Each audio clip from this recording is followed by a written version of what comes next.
Welcome all to today's 7 recap of the NBA Playoffs 2012. I'm going to recap these 3 games and let's get to it. Starting with my personal favorite game of the day, the Hawks and the Celtics.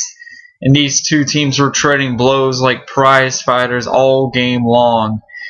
Tracy McGrady actually had 10 points in the first half before landing awkwardly on his ankle. Surprise, surprise, he's pretty much been injury prone his whole career, which really sucks because he used to be one of the elite scorers in the NBA, but it's just tough going for him.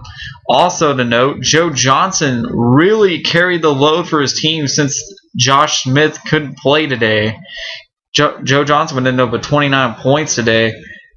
And the Hawks, although the Hawks would be down early at halftime, they would be down by 2. So and then they would even out, and then the Hawks would eventually catch up in the end, and then the Celtics would miss the game winner in the fourth quarter, which led to overtime, where Rajon Rondo was forcing the Hawks to pick their poison, and then it looked like he was about to shoot it himself. But out of the corner of his eye, he saw Paul Pierce wide open for 3, shot it up, bang, and then the game was pretty much all set in stone from there. The Hawks, man, they fought hard after blowing a game 2, which should have been winnable at home. Now suffer the consequences of being down 2-1 as the Celtics win 90-84. As Rajon Rondo, Kevin Garnett, and Paul Pierce just took over the show. Also to note, Ray Allen did come back tonight. So this is the first game of the playoff series where the big 3 plus Rajon Rondo were all in cohesive and playing in the same game. And it took overtime to win it at home, but hey, they got the job done, and that's really all that matters at the end as they win 90-84. As Joe Johnson's 29 and Jeff Teague's 23 were not enough today. When it comes to Pierce's 21, Garnett's 20, Rondo's 17, and Ray Allen's 13. And this was definitely one of the best games of the playoffs this postseason. Game 4 will be on Sunday on TNT. Now, next up, we got the Bulls and the Sixers. How will the Bulls respond after getting blown out at home? After leading by 8 at halftime in that game and then blowing it. Well, they started out decently. It was a tie game at halftime, but then they started taking over the third quarter. Joakim Noah really rose to the occasion in this game, but then tragedy struck Chicago again as he now got injured, which really put a hole in the Bulls' offense and defense as well.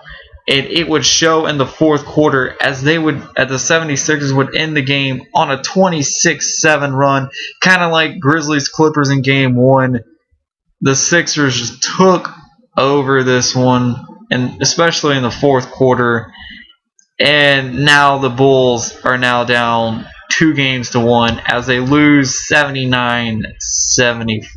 Now, I'll say the Bulls' defense was virtually good for almost the whole game, but once Noah went out of that game, it was a whole different story as the Sixers just were hitting shot after shot after shot, and Chicago had little to no response in the process.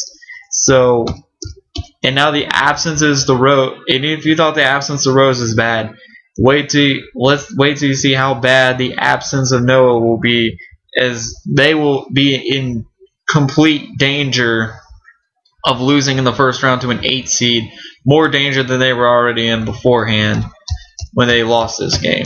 So now the status of Joakim Noah remains to be seen. High scorers for the 76ers were Spencer Hawks at 21, Drew Holiday at 17, Evan Turner 16, Lou Williams 14, and the Bulls' highest scorer would be Boozer at 18 as well as Hamilton at 17. Boozer also had 10 rebounds of note. And last but not least, the Lakers and the Nuggets.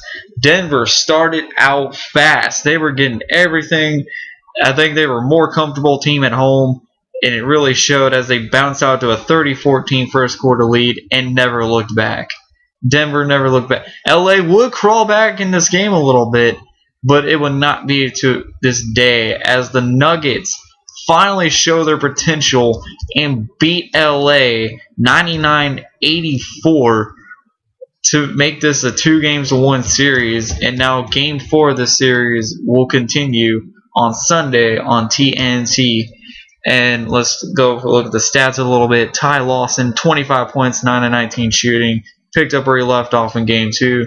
JaVale McGee surprisingly had 16 points. Good for him. Good for him. Also, a few more double-digit guys as you have Andre Miller and Danilo Gallinari at 13 apiece.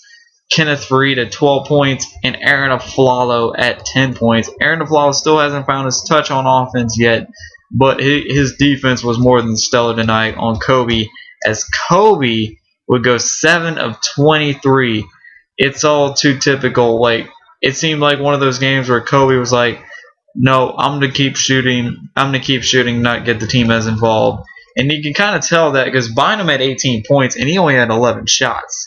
Meanwhile, Kobe took 23 shots, and he only had 22 points. So he took more shots than he actually scored. And then Gasol had 16 points on only 13 shots, and Ramon Sessions had 15 on 13 shots. Yeah, I mean, and another thing to note, Kobe took 10 3-pointers, and I think the first 2 games he only took about maybe 6, because he did not go inside like he did the first 2 games. I don't know if he was scared. I don't know what it was, or I don't know if Denver finally caught up to him, but something had to affect him. And maybe it was the fact that the Nuggets finally woke up. Who knows?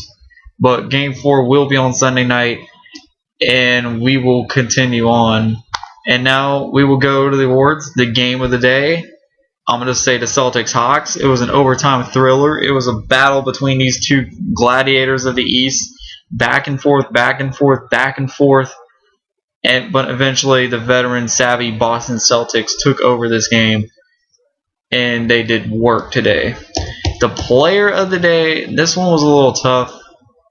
I'm gonna say Rajon Rondo. 17 points, 14 rebounds, 12 assists, triple-double machine he is, and he showed up big after sitting out game 2 to take a 2-1 series lead. Now the disappointment of the day, the Lakers. I mean, after showing your will to dominate inside the first 2 games, they got their asses kicked today. And as everyone was saying, oh, this is going to be a sweep. Well, guess what? It didn't happen, Charlie. So you might as well put that sorry sack in a bag and move on with it. And that does it for day 7. Be sure to check back tomorrow for day 8, as we have a quadruple header of games. Starting with game 4, Pacers Magic, and then game 3, Grizzlies Clippers. Also to note, game 4, Thunder Mavs, and the last but not least, well, maybe it's least, I don't know, but game 3, San Antonio and Utah. Can Orlando win one at home to even the series? Who will take a 2-1 advantage between the Grizz and the Clips? Can the defending champions avoid getting swept? And can Utah win a playoff game at home? We will find out, as I am out. And leave your comments below. I'm out.